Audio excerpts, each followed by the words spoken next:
বাৰ্গাৰৰ ভিতৰত ওলাল এখন লেতেৰা কাপোৰ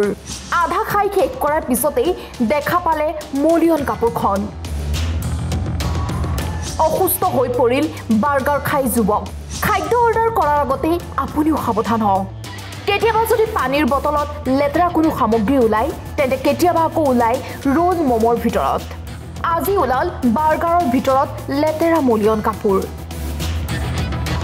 ট্ৰেইনত আপুনিও খাদ্য অৰ্ডাৰ কৰে নেকি জনশতাব্দী এক্সপ্ৰেছত খানা তোলাল লেতেৰা কাপোৰ গুৱাহাটীৰ পৰা যোৰহাট অভিমুখী জনশতাব্দী এক্সপ্ৰেছ ৰেলত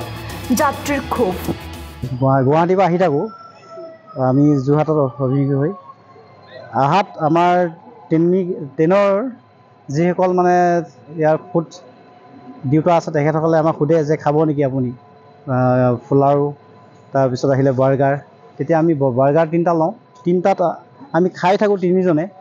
খাই থকাত মই ভাঙি ভাঙি খাই থকা এনেকুৱা ধৰণে মানে এই কাপোৰ ভাগ ওলায় তেতিয়া মোৰ তেতিয়া লগালগ মোৰ বমি ভাৱ যেন লাগে আৰু বমি কৰিবলৈ মই বমি কৰি ওলাই আহে গোটেই সম্পূৰ্ণ বিশ্বাস সোমাইছে মোৰ ভৰিত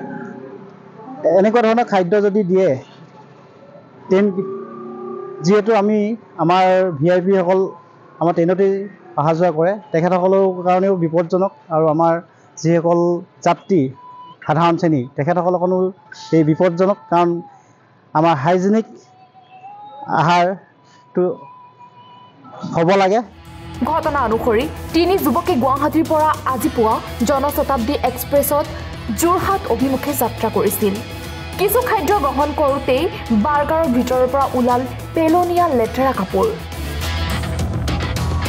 যাৰ ফলতে অতিষ্ঠ হৈ পৰে যুৱককেইজন লগে লগে বমি হয় এজন যুৱকৰ শেষত যোৰহাট আহি পোৱাৰ পাছতেই যুৱককেইজনে ৰেল বিভাগৰ লগতে যোৰহাট টাউন ষ্টেচনৰ কৰ্তৃপক্ষৰ ওচৰতো অভিযোগ দাখিল কৰে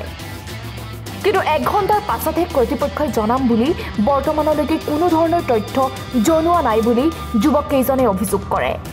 লগতে ৰেলত যাত্ৰা কৰোঁতে যাত্ৰীসকলক ৰেলৰ খাদ্য গ্ৰহণ নকৰিবলৈ আহ্বান জনায় যুৱককেইজনে আমিও আহিছিলোঁ ট্ৰেইনত গুৱাহাটীৰ পৰা আহোঁতে আমিও বাৰ্গাৰ খাইছিলোঁ ওচৰতে এওঁ খোৱা বাৰ্গাৰটোত কিন্তু এইটো কাপোৰটো ওলাইছে এইটো সঁচা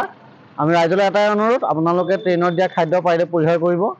নিজৰ ঘৰৰ পৰা টিফিন লৈ আহিব কাৰণ তেওঁলোকক কমপ্লেইন দিলেও চাগে হয়তো এনেকুৱা ভাল খাদ্য পোৱা নাযাব কাৰণ আমি মানুহকেইজনক সুধিছিলোঁ তেওঁলোকৰ পৰিচয়ো দিবলৈ বিচৰা নাই খাদ্য দিয়াকেইজনে ৰেলৱে ডিপাৰ্টমেণ্টৰে আমি আশা কৰিম ৰেলৱে বিভাগে মানে গুণগত মানৰ খাদ্য যোগান ধৰিব যাতে স্বাস্থ্য ভালে থাকে নহ'লে যাত্ৰীৰ স্বাস্থ্যৰ ফালে বেয়া লক্ষণে দেখা দিব যোৰহাটৰ পৰা জিন্তু দেউধাই ফুকনৰ ৰিপৰ্ট টাইম 8